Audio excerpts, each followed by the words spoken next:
there and everywhere else. Welcome to the show, Live at 5 of the Business Squad. And today we're going to discuss liability, that fun topic that every business owner loves every day to talk about. No. Boo. No. But that's okay. So thank you for tuning in, wherever you are. Hopefully you've settled into a chair or in your car, or you're watching us in a hammock maybe, in your office. Wherever you may be, you're tuned in and you're taking advantage of this great show that we put on every week. Now, we have a few segments in the show. In the beginning, we like to go round robin around the room, introduce you every member of the squad that's here today, and then our guest also gets to introduce themselves. So we're going to start things off with Dave. Dave, tell the folks a little about who you are. Good evening, afternoon, or wherever you are. It could be morning. Who knows? I'm Dave Thurau. I'm the property and casualty agent for the business squad here, and I help you with the evils of liability insurance as well as other things like workers' compensation, commercial automobile, and all the liabilities that you need to run your business and protect your assets. Pronunciation is important. It is. True. Yeah. Because wherever your assets are, That's right. you could be in trouble if you're not careful. Right. Insurance is like a hospital gown. You think you're covered, but your ass is usually hanging out. So there you go. Dave's tip of the week. That's right. That's Like right. a- Yeah, that's good. That's nice. So I'm Jodi Schafer. I'm the HR pro for the business squad, and I help clients with questions related to employee issues. I help with some policy and procedure work, also some of that risk piece and protecting their ass maybe in another way with Ben's help and trying to keep folks on the straight and narrow. So. Because you cannot fire Gertrude just because she's 65. That's right. That's No. right. There's a process. And she's a month away from vesting her 10 That's years. right. And by the way, she, a month away she from just investing. requested a medical leave too. Yeah. And, You're right. You need Yeah, to make sure you can't have fire her. EPLI, uh-huh. employment practices liability. I'm James. I'm the financial guru here at the squad. So my job is to make sure your money behaves properly. Now, you probably didn't think that money has behavior patterns. Well, it does, because you tell money what to do. So at the end of the day, I make sure you behave properly with your money. Sounds kind of funny and tongue-in-cheek, but in reality, I help you make sure that your money is doing what you intend for it to do.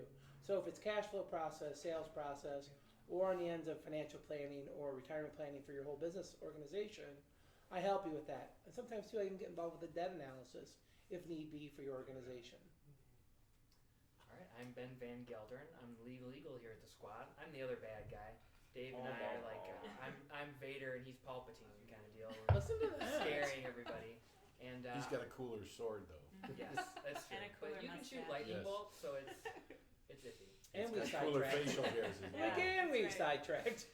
Anyways, I do contracts and compliance for the most of my work. I have gotten into some insurance stuff when the insurance companies, not Dave because he's got a good one, but when they say, "Well, you thought your ass was covered," turns out it's not. So too bad. And I have to come in and help them say, "Well, actually, it was covered." So that's kind of the perspective I'll be bringing today. And I'm Ellen Patnaude. I am the coach. I help business owners and their teams think about their headspace and think about their workplace and make sure that they are addressing the communications and team challenges that they've got. So I bring that to the squad. And our special guest star. Hi, I'm Paul Goddard, home builder, carrier of very much lots of insurance. So I have a very good perspective of what is needed and what is not needed, I guess. So that's about it. What's the name of your company? Nobody else said their company names? Yes, but You we're all can from say business yours. squad. They know we're with the Yes. squad. Okay. Tell us. Well, Zanda out of Ann Arbor, making your dreams a reality since 1996. Boom, 96. Yep. So you've survived some downturns. I have Is it Fantastic. residential or is it commercial? residential and commercial. Both. Right on. Fantastic. We quadrupled sales in the last 2 years, Awesome. Whoa. thanks to my business coach. There you go. Woo! Drop the mic right here, folks. Boom, done. We just turned the show off. We're good. out. We're done. We're out. We're out. So our first segment of the show, we call it the Pulse. Now, I will make an admission that I did not do my homework. So I'm going to parlay to the legal to lead this segment because I have failed my duty to you. So I apologize. Ben? So, the pulse today is liability insurance, and the first question that we kind of had kicking around on the agenda is, do you as a homeowner care if your contractor has liability insurance? And that matters because if you're thinking about a business where you're going into people's homes, you need to be prepared for customers to say, do you have liability insurance? So, I don't know, Dave, Paul, someone want to start on whether it matters? Of course it matters. I have a $2 million liability policy, then a $2 million umbrella policy above that. But the entire time I've been doing this the last 20 years, I've never once had a homeowner ask me for any of my insurance information. Huh. I have to actually train my customers on why they should have somebody with insurance and licenses and everything else working in their house. Yeah. So it's a subject that homeowners are pretty not knowing much about. Yeah. So I mean, The only ones that do are the ones that have had issues in the past. or they sell insurance. Or they, exactly. That's I right. always ask for a certificate of insurance. And You if want to they be sure don't- if they don't something have goes it- wrong that, you've got something there backing up that the goodwill of the contractor. Well, it's more than just the quality of the work. Is when things go bad. Right. It's like running to a wire you don't know about. The house burns down the next day. Whoops. I can relate a story. We have an office out in Heartland, and excuse me, back in 2005, if you remember that winter, it was well below zero. It was 20 below that whole winter for the most part. And one of our clients went out there because we had a pipe that went up close to the wall. We had a hip roof, and he was up there thawing the pipe with a torch. He thawed the pipe and he left. Well, the insulation had caught on fire and the building ended up burning down. Oh, gosh. man. So the insurance agency building had burned to the ground that night, and it was traumatic. Needless to say, he was insured because we insured him. Yeah. So it does happen, Yeah. regardless. And the unfortunate part about contractors out there competing today, there's so many people out there with a toolbox doing, or at least trying to do what you do, and they don't have the overhead that you have. Well, liability insurance isn't very expensive. Typically, it's not. Yeah. No. Well, and the other thing is that people don't understand is that when that happens, the financial impact for you is beyond what you can understand before it. There's like once it happens, like your home's gone, all your assets are gone. You now have to slog it out with the insurance company to get your money. You're waiting. You're going to like Salvation Army, Yeah. Red Cross. You're begging to be covered Yes. because you've got nothing else while you're waiting, and you're up a creek. And then heaven forbid you didn't have the proper policies in place, Yeah. or the person who did the work didn't have it, so that when your insurance Yeah. company says, well, you hired a guy without insurance. Well, yeah, but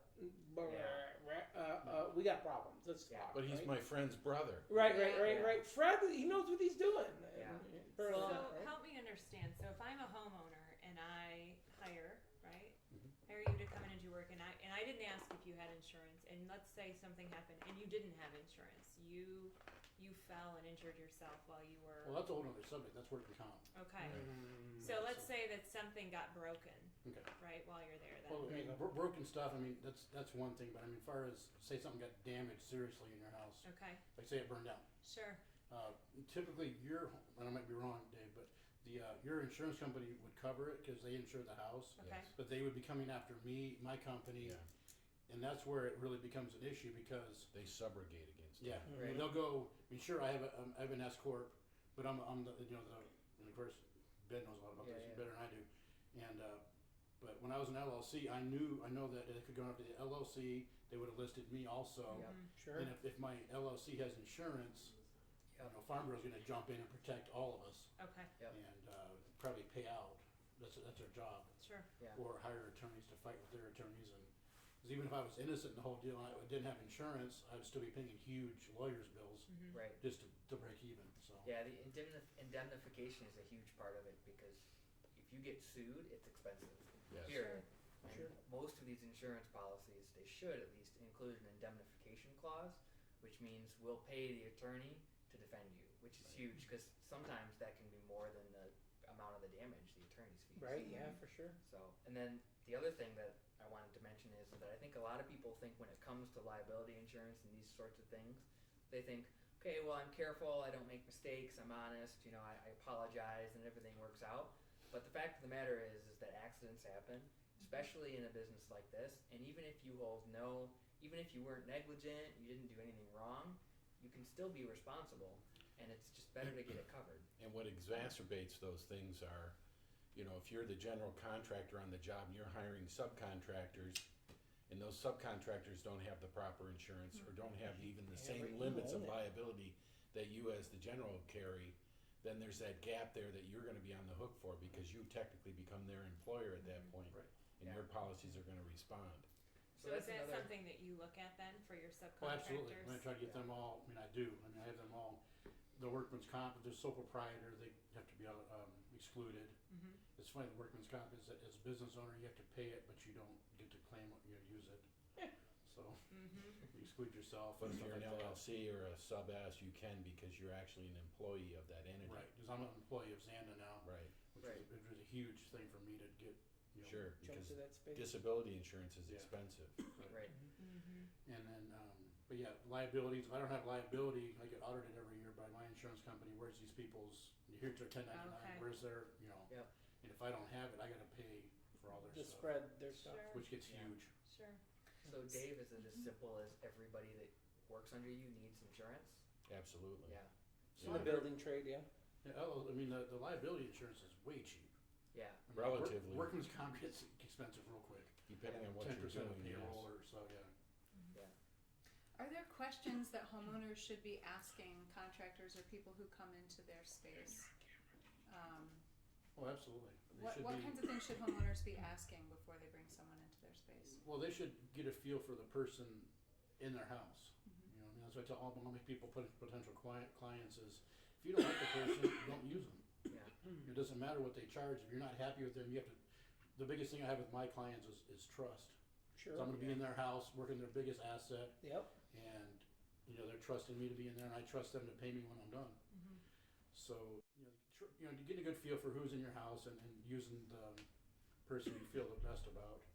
But then to do anything more than $600 in work in a house, you have to be licensed with the state of Michigan with a builder's license or some sort of license. I think there's a handyman license, but that's electrician, plumber, heating, they all have to be licensed in their fields to be in the house. And So is that something a homeowner should check? I know, like, the state of Michigan has the database. they do have a for- web page where you can look Right, it up. for But usually, licenses. someone isn't going around Yeah. saying they're They don't say insured. they are. If They don't they're get not. licensed, right? And if somebody comes in and says, "Hey, homeowners can pull a permit. Don't worry about it. You can just pull it, and I'll do the work for you." That's a red flag right there. Yeah. Get that person out of your house Right. Mhm. because Yeah. you have to be a licensed contractor to pull a permit Okay, or a homeowner. sure. The homeowner's permits, like if you're going to do all the work themselves. Right. And a lot of the fly-by-night guys are using that as a way to get around the Yeah. legalities of that. Yeah, and I think it's an important thing to remember too is that in this business where you're actually going into people's homes, there's a lot more emotion involved, right? So like if let's say that I've got somebody fixing my car and something is a little bit off, I probably won't care as much, but if it's my kitchen counter that I wake up every single day and see and it's off, Or your It's a wife much wakes up bigger to every day. yeah, well yeah. That's right. Happy wife, happy life, man. Preach. Right. I love you, honey. Right. So you're a business owner, you're a business owner, you're a business owner, On I'm a Tuesdays. business owner, you're a business owner. So certainly in your industry it's high risk, I would assume, maybe more so than in my industry. So I do HR consulting, but there's Right. still risk, certainly. Right. So same thing, I have to carry professional, or I choose to. Now I'm hearing like you should, right? Have to Yeah. carry professional.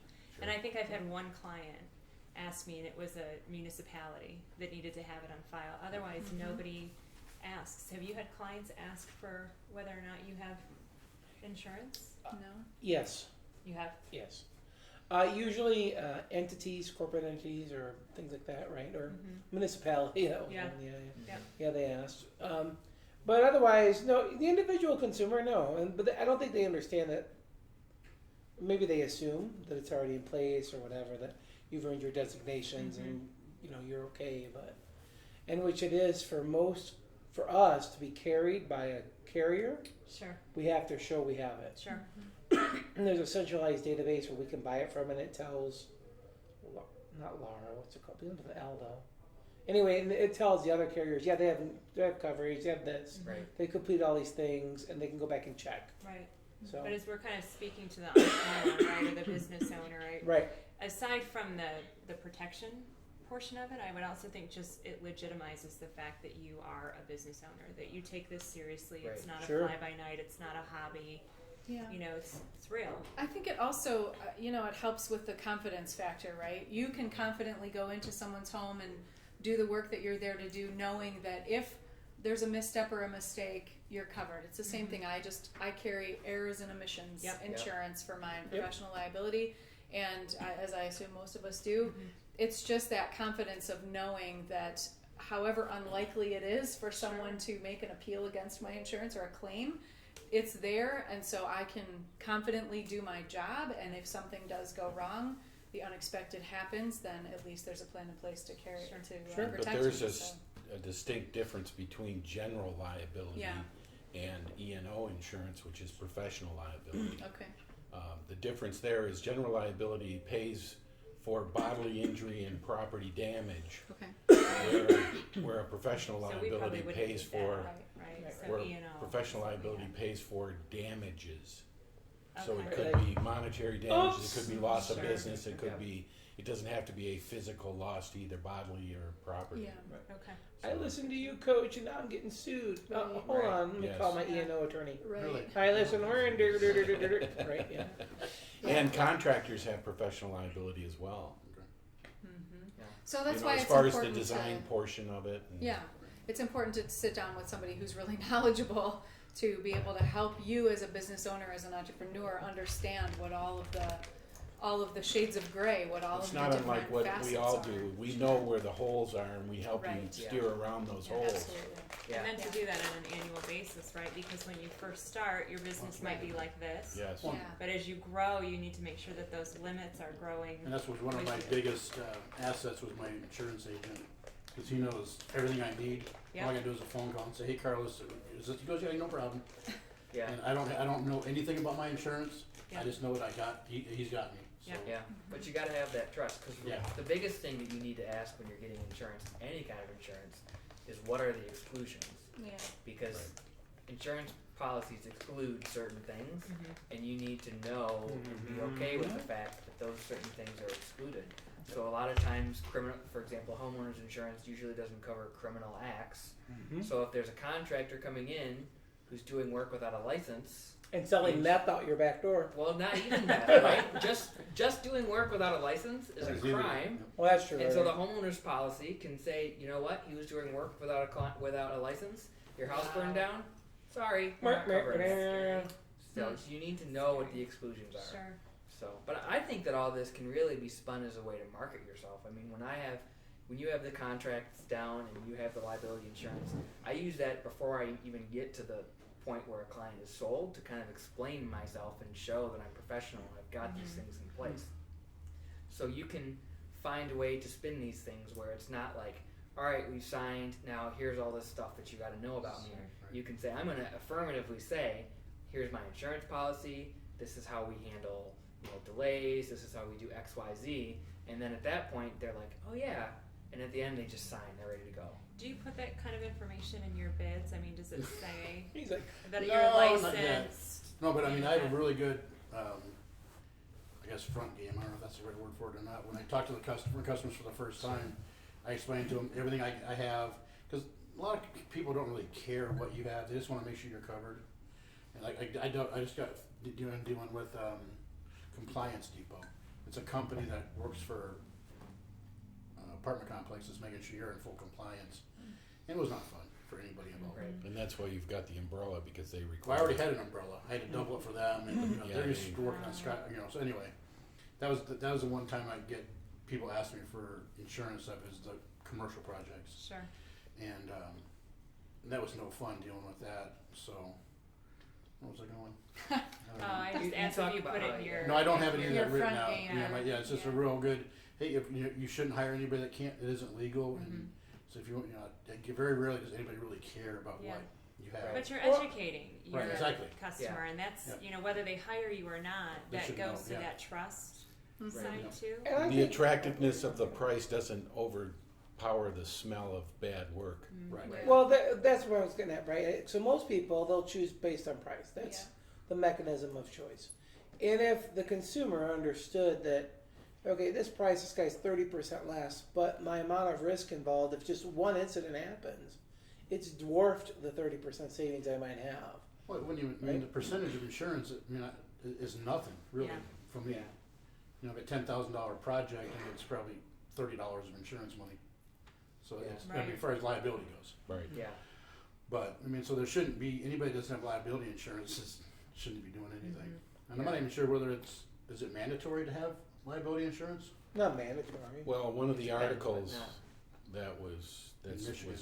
part of this, there was a city that was requiring all contractors to have insurance. Right.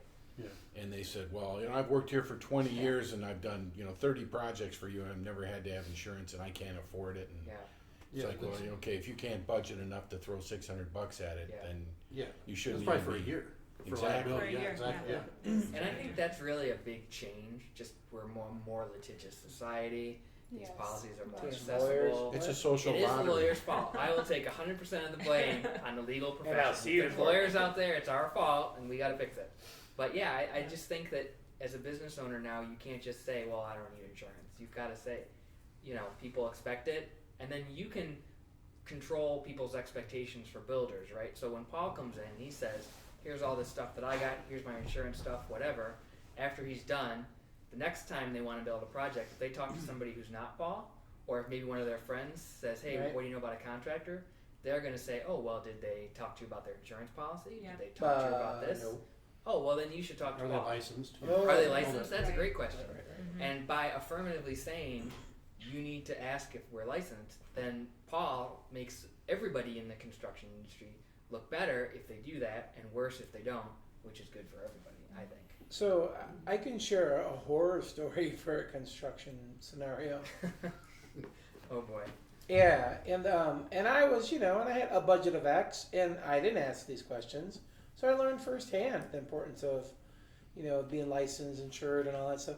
The guy absconded with my coin, man, and I had no recourse. Yeah. He wasn't licensed. There's no way I could hold him over a There's fire. a whole show on that. Yeah. Oh my Adam gosh. Carolla, right? Adam Yeah. Carolla. He's Right, a yeah. he's a contractor. He's here from the Man was, Show. and Yeah, and then yeah. he went right. And then he has this whole Hollywood kind of Yep. thing. But his book, by the way, is hilarious if you haven't read it. Well, on a 50 side years note- we'll all be chicks. It's fantastic. But he made a whole show about going after Bad contractors. bad who did And I exactly can what I can tell you, I learned all about it. It's called larceny by conversion, when they don't execute on their contract. And I didn't know that the guy I had hired, it was his third time doing that. So I brought an attorney in this scenario, so that means it was a felony offense, because it's normally a misdemeanor offense. Mm-hmm. So I call him up, it was a week after Christmas, and I'm like, hey, dude, you didn't fix these floors. And he goes, well, I can't. Blah, blah, blah. I said, well, that's fine. I talked to an attorney. I didn't think there was many attorneys involved. I'm like, there is. And he told me it's larceny by conversion. Meanwhile, at local bar, this said dude goes out, gets himself in all kinds of trouble, and he's still in jail today. We could get a double sentence as larceny by conversion, felony charge, plus his getting hammered, Yeah, drunk, yeah. and accident charge. Yeah, Did you get your money then? from Turnip. Or I got is it nothing. still Right. jacked And up? that's Exactly where I was right. getting, so I Got actually have a nothing case out of the deal. where Got I'm nothing. trying to help a plaintiff get money from a contractor, Yep. and nothing. the police won't do anything. No. And I literally had a judge tell me, "Well, go to the police." When I was getting the judgment, and I had Right. gotten the default judgment, and she was getting ready to sign the judgment, and she didn't want to sign the judgment. Go to the police, and it's just like these amounts, like they're big when you're a homeowner, Yeah. but when you think as most attorneys do and as judges do, it's like this is nothing. I'm not spending my time on this. Right. And That's it's just you can't collect. So No, that was my thing. I was like, okay, well, you know, I just resided in the fact that he got his by bad karma, right? Like, Right. until he flipped out and whatever and put himself in harm's way. And I ended up hiring all his subcontractors to finish the work that he was supposed to do. But he still made off like $7,000 of my cash or something like that. Jeez. Yeah, it was not a good scene for sure. Yeah. But so anyway, our next segment that we cover is called The Good, the Bad, and the Squad. And in this area, we actually cover different companies that are doing things right or that aren't doing things well. And we give our gist about it. And again, I will admit, I have failed my homework. So I will sit in the corner after class. And with that being said, though, I will leave the counselor to lead the way on this discussion as well. So the first story we have is about the owner of Chobani, and I don't have his name, unfortunately. But what he That's did was the It's a hard one to pronounce. yeah, it's Yeah. Turkish. Yeah. He's a Turkish Turkish, immigrant yeah. that came to America Mm. and started the Chobani Yogurt Yogurt Company. Yeah. Turkish guy with Greek yogurt. Yeah, Yeah. Hey, exactly. that's okay. Turkey, Greek, Close. Close they're enough. cousins. Yeah, they're all Macedonian. I would say as a classical history major, thinking 2,000 years ago. But Right, it's anyways, what he did was he gave everybody a share in the company, everybody that works there, and he said, "This is your." Yeah, this he's is your- making 10% of his stock available to That's his right. employees. Yeah. And what I As a thought was gift. really cool is that it was a gift, but he made sure when he talked about it that it's like, this is not a gift. This is to keep us all engaged and all on the same page. So he's done that to establish a culture in his corporation that's like, we That's are a all win. part of Chobani, and it's not just some stupid slogan, right? Because everybody gets a cut out of it. So I thought that was a really cool way to go. Did you happen to see if this is something ongoing as new hires come in? Will they also get to partake? Because I didn't I'm see not that sure part about in the that. story. If there was a hard and fast, just Sounded like it was current. an ongoing thing. Yeah, and I think at one point it did say that the purpose was to get them to stay Mhm. as employees. So I would think it's going to be. So it it's must be tied like to when that. those, right, you leave, you lose it? Yeah, I Is would. that possible? Could be, or Or- maybe you have to have a Well, certain how would you do amount that, of though? tenure in order Yeah, it to, seems weird. Yeah. to get it. Maybe if you leave, it's like it's an Well, automatic as a sale or finance something, guy would tell you there's dilution of share ownership that would keep perpetuating, so that 10% will become worth less and less and less. Right, if that's right. the only share allotment in a game, right? So you started with 6 people splitting 10%, and then you have 20, 40, 100. but- Yeah, Now you're owning trickles of size, right? So he has to have something yeah. to make it, equitable in the swap of, okay, yeah, great, I got 7 shares. Well, I think The the average is about initial was 1,000 to 10%. Yeah, Maybe. If you had Current employees, you're employees. adding company size supposedly. yeah. That's true. I think it's an interesting take on this question that I'm sure comes up a lot for you as well with clients around how do you incentivize people to stay? How do you incentivize people to do a good job, to work harder, to Tying really to the differentiate themselves? And we talked about this a lot last week when we were talking about the changes that are coming regarding Right. employee status Overtime. and paying people for overtime. And Yeah. how do you get ahead and how do you work harder?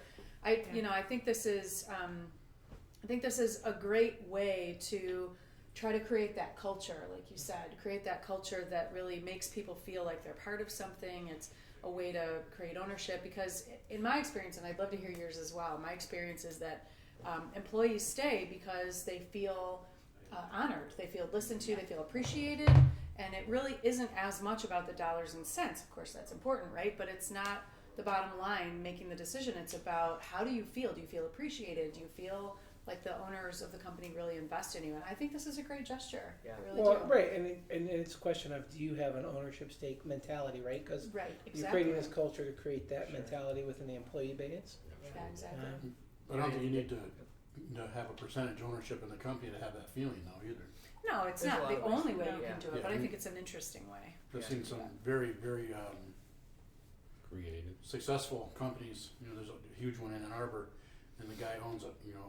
He started himself. It's a big financial company, and everybody in that building feels a vested interest in the company. And I don't think they have ownership. Right. There's 100 people in that building. Everywhere you go, it feels like a big Hands family. Group? Huh? Yeah. Was it the Hans Group? No, it's Sigma Financial. Sigma, yeah, so And that's they- the other big one. yeah. And Jerry and Tony and the guys there and the ladies have been done a great job of making it feel like it's a huge family. Yeah. Sure. And I've never heard of anybody having a profit ownership of the company. Yeah. Mhm. Hell, if you do it right, you can get that in Yeah. restaurants. Mhm. You can get that in Starbucks. You Yep. can get that in Sure. coffee. You can get that in any place. Like, there's a lot of ways to get engagement.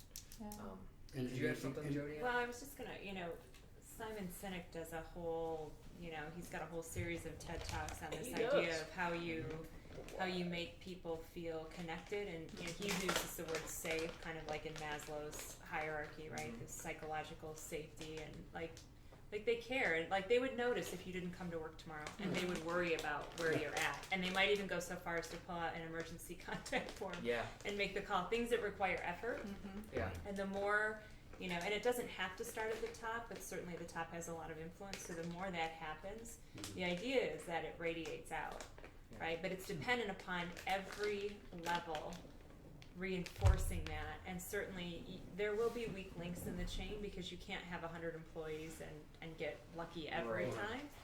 And when you do, right, whether it's from a coaching perspective or whether it's from an HR perspective, and you have to start enforcing, some real consequences, but it's kind of like this idea of the lowest common denominator, right? So if everyone on your team is operating at this level and this is the expectation, then the few that can't meet it, right, jump out right away. Right. And if you are really intently focused on your business, hopefully you're catching those early. If you don't, what happens is more and more start to settle because they say, well, What's the why am purpose? I doing Right. this? There Right. isn't, and it's not for an extra 25 cents more an hour, Right. to your Yeah. point. It's not, and then they start to they fall to that lowest Yeah. common denominator. So you're right, it doesn't have to be ownership interest, but I think when big dollars are at stake, Yeah, it and you've definitely got helps. somebody Yeah. who says, look, I came from nothing, right? And I started this, and what's mine is yours. Yeah. I mean, that I think is Yeah. even more meaningful than even the Yeah. And I'd take it a step further and take your analogy and say that when you have these businesses and stuff like this is becoming the norm, yeah. then the lowest common denominator businesses that aren't getting employees engaged are going to stand out both in terms of the Absolutely. customer service and in terms of the quality of the people that you can Yeah, hire. yeah. I think they already Yeah. do. I think I if you agree. look around in the marketplace, we could all name, some of the big Sure. box chains out there that do not invest in their employees in any Yeah. way and treat them very I wouldn't say preferably. Did Comcast come to mind at all? I'm or- not Well, saying that wasn't names at here. Walmart. That's I'm just Yeah. saying, but you can see evidence of that Yeah. everywhere, and I think you're right. It's because it's a gesture that comes from somebody who came from nothing. My guess is that it's a gesture that symbolizes that kind of culture that he's Right. trying to build Yes. and that Right. is infused in that workplace. So Right. I think you're absolutely right. Yeah. It's Yeah. probably a symbol of Yeah. that. And I think, well, go ahead. Well, it used to be like, my dad was sort of on the tail end of it, but certainly the generation before him, you graduated high school. In his case and in my town, it wasn't common that you would go to college.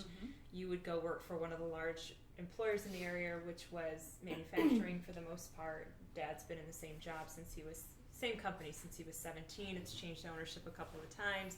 He's changed positions.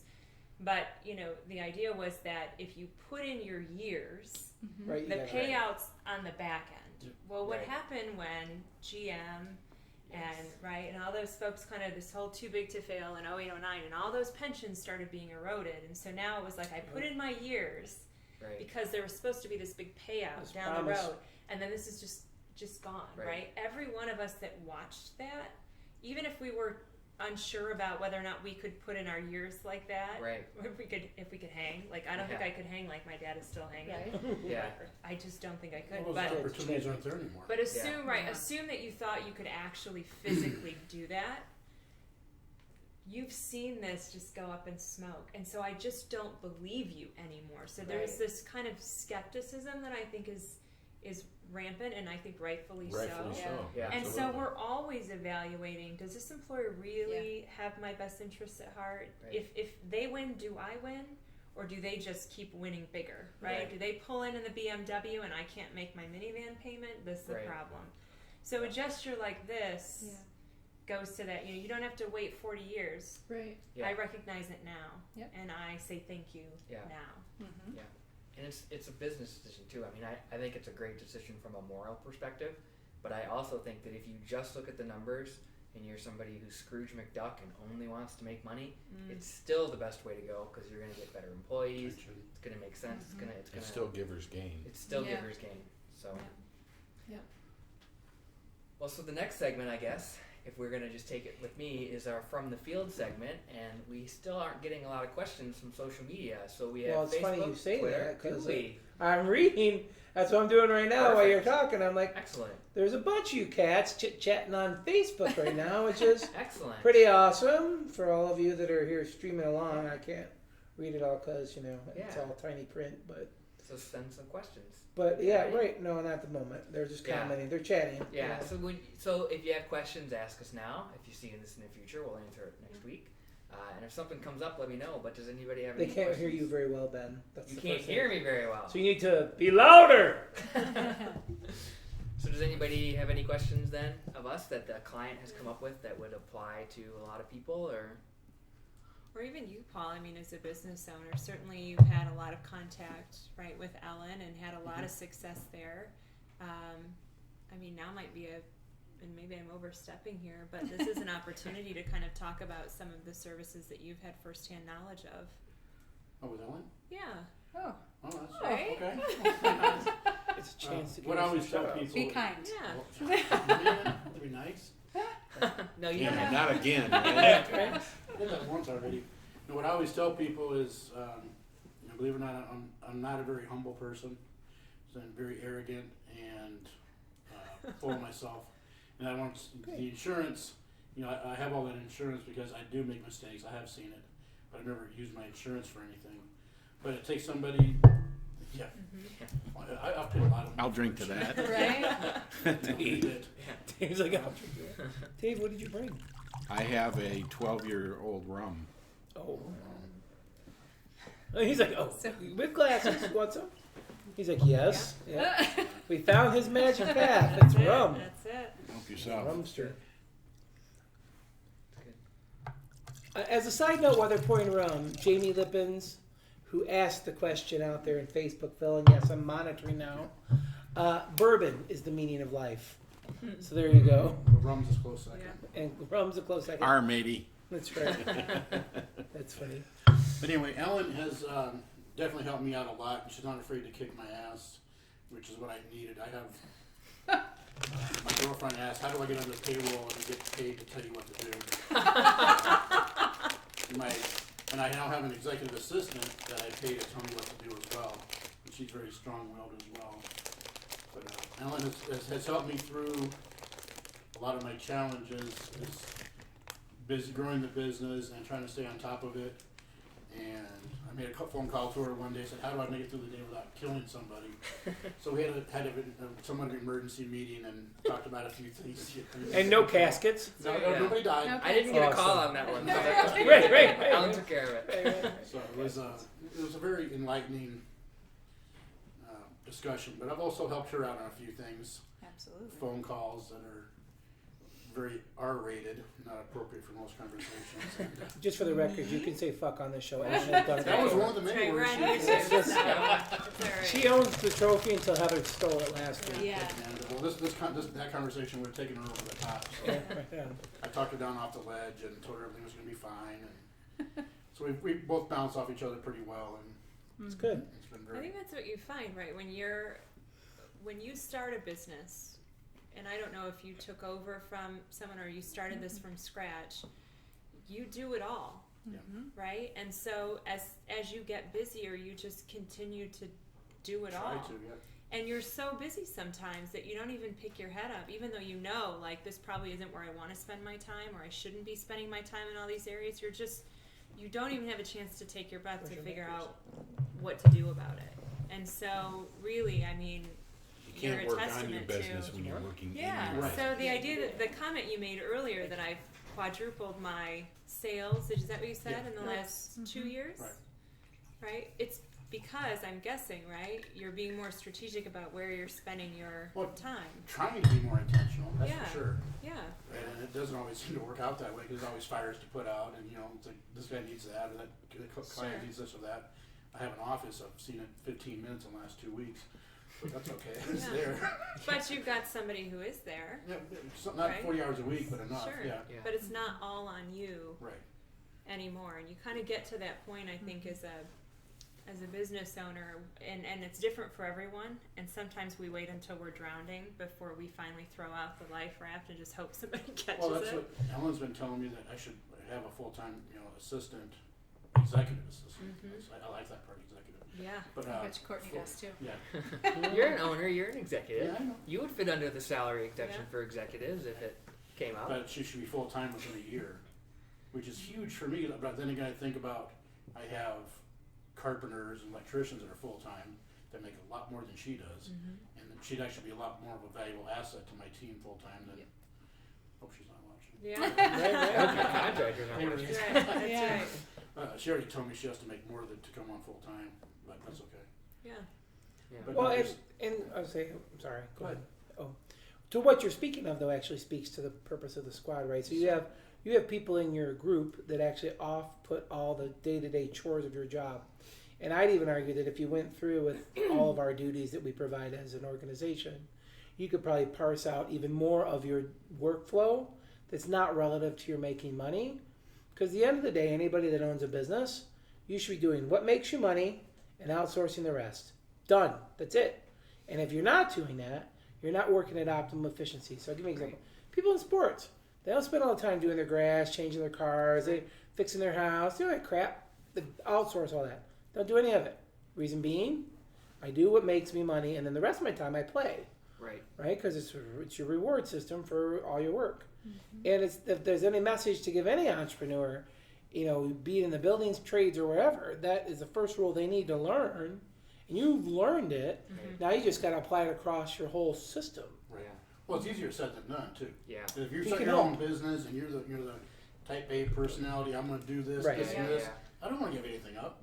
Yeah. That's why Ellen's been pushing me to do this and that. Right. Goes, hire that assistant, do this, do that. Yeah. Hire the accountant. And I'm like, Yeah, I think that's really important scary. because it's not that you can't do it yourself. Right? Because when you're a business owner, But you you should know be what doing you're it doing. yourself. It's exactly right. So the thing that I have is I love working outside. I worked on the grounds crew over the summer. I love mowing my lawn. I love weeding. I love doing all this stuff. But sometimes I need to tell myself, like, you know what? Go to the office and let the grass grow, right? Or pay somebody to do it, right? But another thing I like is kind of messing around with my car. I didn't learn anything about that when I was growing up.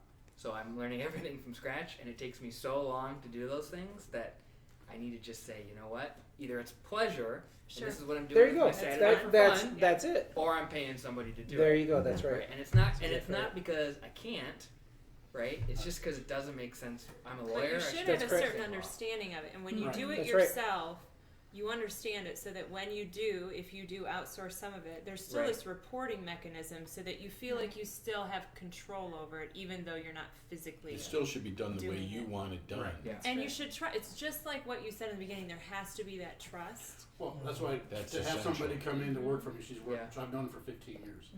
Yeah. So that's the only way I'm going to bring somebody in and be that close It's to true what I of got most going business on. owners, right? Mhm. It's Yeah. like from an HR perspective, I get Yeah. involved around 8 employees because what happens is you've hired your friends and family first, and then right when you step outside of that, that's when I get the Yeah. call. So Yeah. I don't trust anybody else. Can you help me trust so them? I run out of people I know. Right, right. Yeah. Well, and it's hard too for a business owner. I mean, I've watched Paul go through this transformation over the last couple of years, and he's still in the middle of it. And I think the fear is one that's really real for a lot of business owners because you've started this business, you're working on it, you are managing to do all of the little pieces that need to be done, and you get to the point where you've got to make a choice. You have to make Right. a choice about Sure. investing in that, filling the pipeline because it's keeping you up at night, not to have it filled. But if you got to either spend the time filling it so that you can satisfy that need and give some of this other stuff up to other people, or you got to continue to try to do what you've always been doing and limit the size of the growth Right. of your company. You're exactly And that was the right, crossroads that you faced, and a lot of business owners Yep. face that, and it's terrifying. It's Yep. terrifying to And- step off that cliff. And that's nuts to do that, right? I mean, like, okay, that's it. I'm growing to 4 people, Yeah. and I'm stopping. And Yeah. okay, customer, you got to go away. Go to the other guy Yeah. down the street. He's What's worse than that, You know people what I stop mean? at 1. Yeah. Yeah. Yeah. And they try to go to 2 and they can't find anybody good. right. And they find themselves starting to find work for 2 or 3 people and it just explodes and they say, Yeah. all right, screw it, I'm going back to 1 person. Yeah. I had 12 employees last year and that was getting to be, payroll was a bitch, shall we say, every week. So You can say payroll's always a bitch. yeah, so I Shout out to Lippens! Thank God What? he takes care of it. It's just a dollar amount. Yeah. Yeah. 10, 12 grand a week Yeah. is a lot. Yeah. Yeah. And More than that's- $5. It's every week, And right? Uncle Sam Because is there sometimes your too. cash flow Yeah. is Sam like and two guys this, are- so. You know, and I'm, it's a business on the money's not always there. Right. Yeah. So the Yeah. savings accounts goes down. It's just always a constant juggling. Yeah. But I changed to doing mainly subcontractors. Yeah. So sure, it sounds kind of heartless, but I don't care if my subs have work all the time. They're supposed to be on their own. Right. If I bring somebody on as an employee, That's right. that's huge. But there's a lot of That's what I'll dangerous, tell you right now. Yeah. dangerous things going on with the Department of Labor relative to a Well, subcontractor. they're not 1099 employees. Yeah. Right. Well, That's but why- what he said is exactly right because the test that they've we're not going to get into this, I promise. Yes, we will. Here we go. We But the started. test, are you an independent contractor I'm sorry, or I an opened the employee? door. Right? It's the economic dependability test, and Right. Paul is saying I don't have to give these guys work because they're subcontractors, Yeah. which means they're getting work from other people, Yeah. Right. and that's what the Department of Labor is going to start looking I'm at. not trying to do a loophole. No. Right. So if Mhm. somebody's working for Paul and they only go to Paul, but That's- Paul gives them time and yeah. gives them other places to go, then Paul can at least have plausible deniability. Well, I have Sort of, employees right? too. Zane has It's It's employees. aggressive but defensible is what Yeah. you're Oh, saying. Sure, well, yeah. that's what Ben's like. He's got plausible deniability. Right. I'm not saying he's exempt, but he's got an excuse. Well, when they're deciding whether they're going to fine you $0 or $1,000 for the Right. civil monetary penalty, that stuff matters. So moving to the next segment, right? So that was our from our field. If you've got questions, send them our way. We'll answer them next week. Is ponderings. We're going to get philosophical for the last 15 minutes. And Go deep. what we have this week is, speaking of going deep, is you have to think like a fish I love this. to grow your That was business. good. Do you want to talk about it then, Alan? I love this article. I think this is exactly right, and it is something that I challenge my clients to do all the time. Paul will attest to this. It's this concept in the article. He's talking about the fact that businessmen, business people think like business people, and how can I be the best business person? How can I be the best salesperson?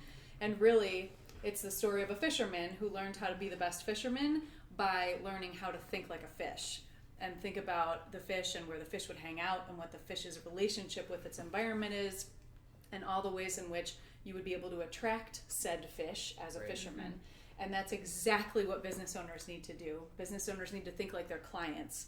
They need to think about who is their ideal client and how do they find that ideal client and where does that ideal client hang out and what does that ideal client care about Yeah. Right. and what is that ideal client worrying about and what other complementary services is that ideal client using, like we've all done to establish this squad.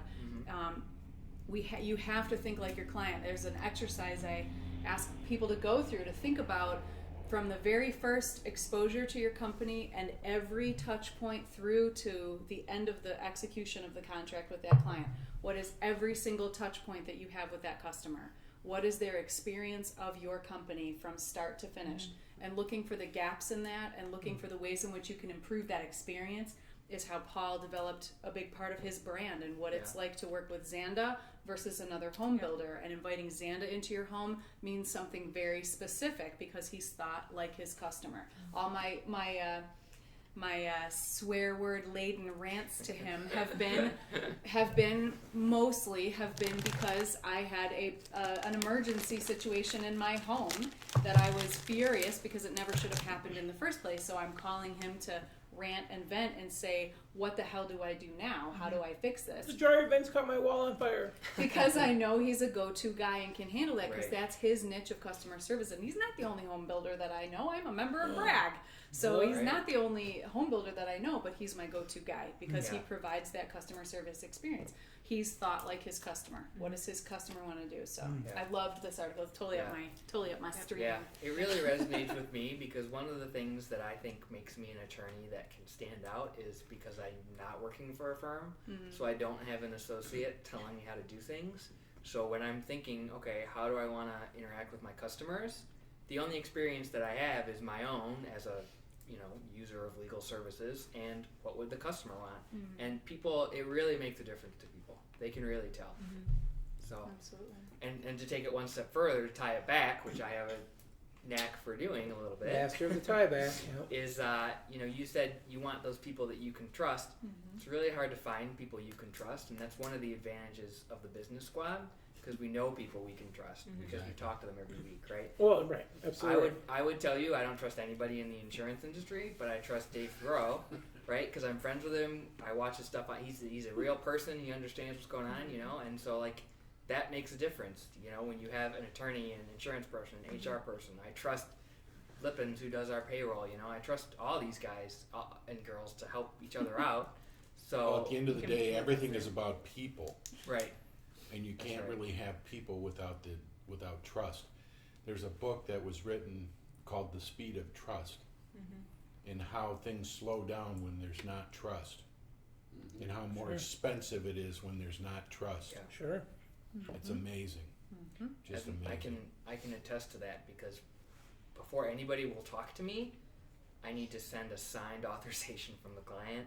Sometimes it can't even be the letter that I draft. Sometimes it's got to be on their form, and it just takes so much time to do that. Between we got to draft the form, send it to my client. My client's got to take time out of their day because they're not all behind a desk, right? So if Paul has to sign something for me, he's got to spend that 15 minutes in his office signing it, right? That takes a couple days. Then I get it back to them, and it just slows everything down. Right. So we have a question from the field. Excellent. Not to backpedal, but That's good. We've we got could, time. yeah. Right. All right. Backstroke. So, what's the secret to ensuring what you have outsourced is being done how you would want it to be done? You have Trust. to ask questions, but yeah, trust. Well, I thought it was That's an right. adequate question given what you're. Yeah. Having Yeah. the right person, having the right team underneath you doing your work. Yeah. Yeah, Putting it's the right kind team of together. a trial run too. I mean, I've got Yeah. Well, I've gone through a few drywallers and fired them after halfway through the first job Yep. even. So Yep. get the hell out of my client's house. but you got to check, right? Oh, I mean, yeah, you it's that can't be willy-nilly whole. about it. Yeah. Everything can sound great, and they can even have all their documents in order, and Yeah. you meet with them, and you get a good feel, but you still have to check when they don't expect you to check, Yeah. right? Well- I mean, just like Yeah. a pop-in. Well, and So- also an Look. experienced referral, Yes. and that's what you're Yeah. saying, basically. Yeah. is- Well, I was gonna say, like in my business, it was always you'd ask somebody for money, and they'd say, "Well, here's 10,000." They might be sitting like $500,000, but they'll give you 10 grand to make sure you See what you can execute at you say and you deliver what you promise, and then they're like, "Well, all right. Well, I got a few more dollars." You're like, Right. "Oh my God, Yeah. what? You got what? do. Yeah. You're awesome." Yeah. Right, that kind of deal. But right, and it's that whole deal. It's all about establishing trust, and I think a lot of us in any profession blow by that too quickly because we rely on the credibility of our credentials per se to establish that versus working to create the rapport to establish it. Yeah. Like for me, for example, I don't. When you sit down with me, I'm not going to bring out a bunch of documents to show you my degrees and all the other crap I've done because if in our conversation of the hour we spend that you don't feel comfortable at that point, there's no point. That's exactly right. There's no point because I could print whatever and I could go get whatever and I could still be the biggest dick to you and your money and your family that ever dealt with your money, right? So that makes no point to do that, right? And at the end of the day, it comes down to people, trust, being reliable, Yeah. having integrity, being authentic, Yeah. right? And those kind of things. And I think those resound loudly and get blown by so quickly by people, even as a consumer, they themselves may practice it in their own business, but don't expect it Right. of the services they consume. And they look for the guy with this designation or the girl with this designation. They've done Right. this. And Yeah. they've earned all these Or credentials. the board certified physician. Right. All of that crap. You And want a at the end board of the day, certified physician. Absolutely. That's a whole nother story, but asterisk. asterisk. Yeah. Yeah. I think it also really comes down to the relationships. Yeah. I think that to acquire the people that are working underneath you. Let's use the business squad as an example. If you hire the business squad, how do you know that we're going to do a good job for you? That's one way to interpret that question, right?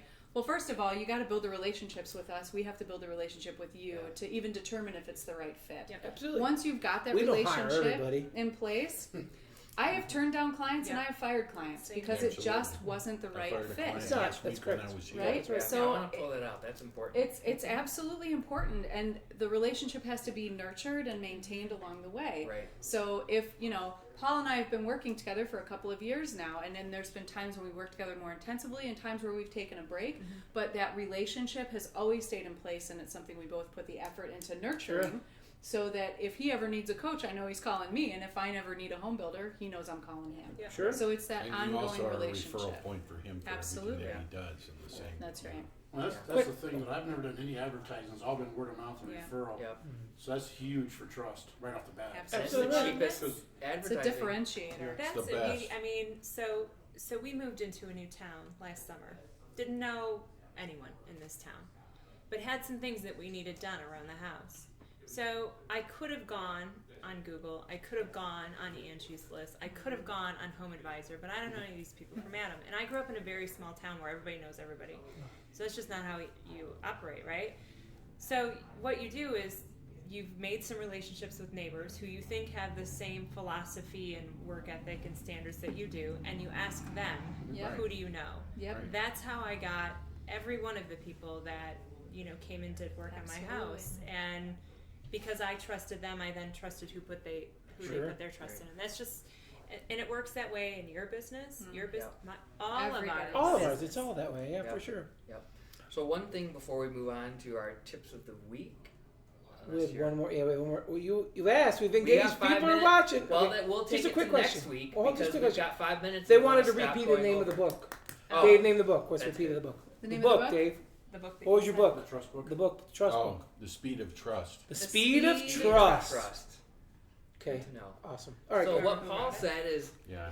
when he's Yeah, got a yeah, drywall yeah, person that yeah. sucks, he kicks them out mid job. Yeah. James said if you don't get along after an hour, kick them out. Right? Don't be afraid to do that Yeah. because if you wait and see, well, maybe it'll get better or maybe we'll develop. Like you're wasting time, and then you get enmeshed together, and it's hard to cut it off. And you just got to be brave and Well, say, you put "This your own doesn't name work." at risk when you have Yeah. a douchebag Yeah. working for you. Yeah. So don't be afraid to Honestly, call him a douchebag and say you're Yeah. fired. Although you Yeah. probably shouldn't say that, Yeah. right?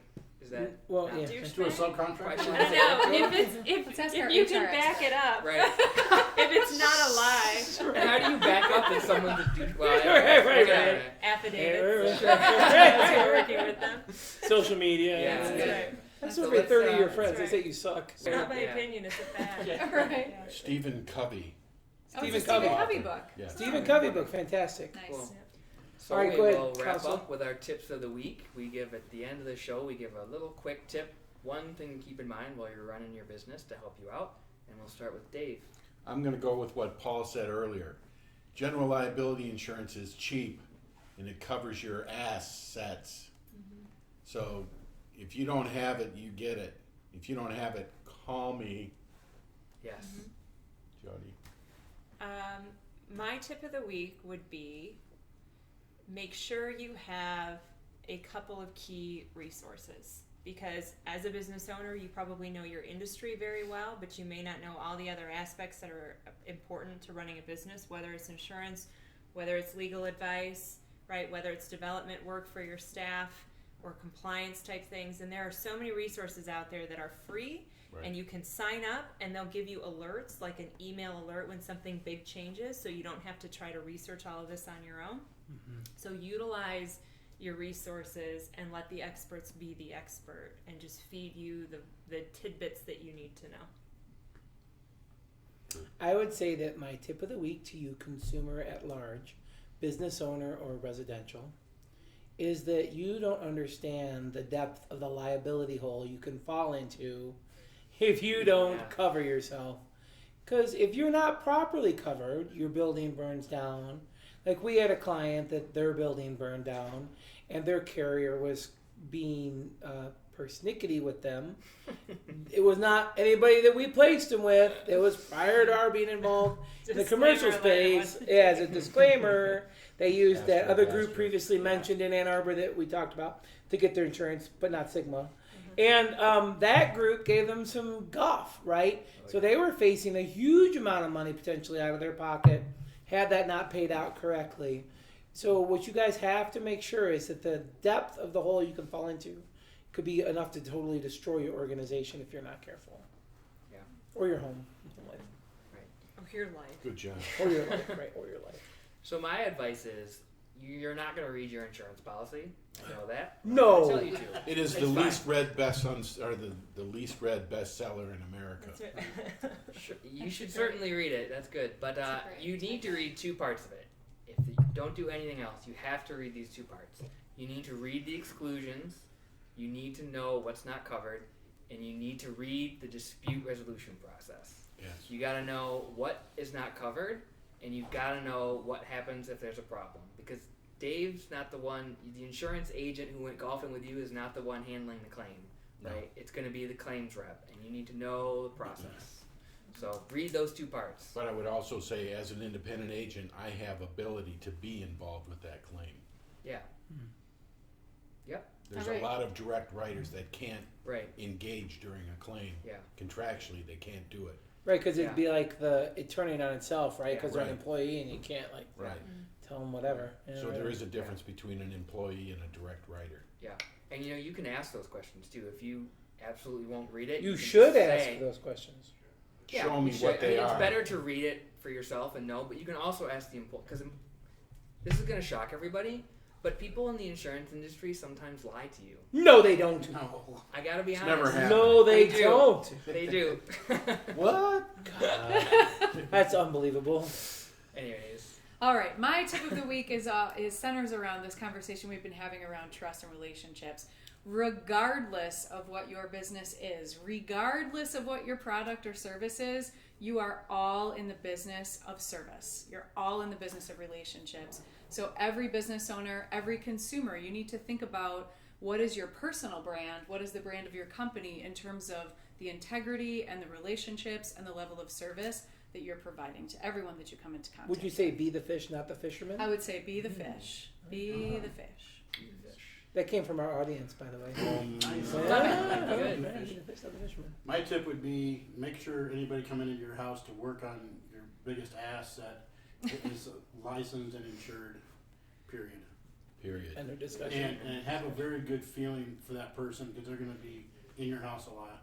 Right. I got 12 of my clients' house keys on my keychain, yeah, and that's good to know.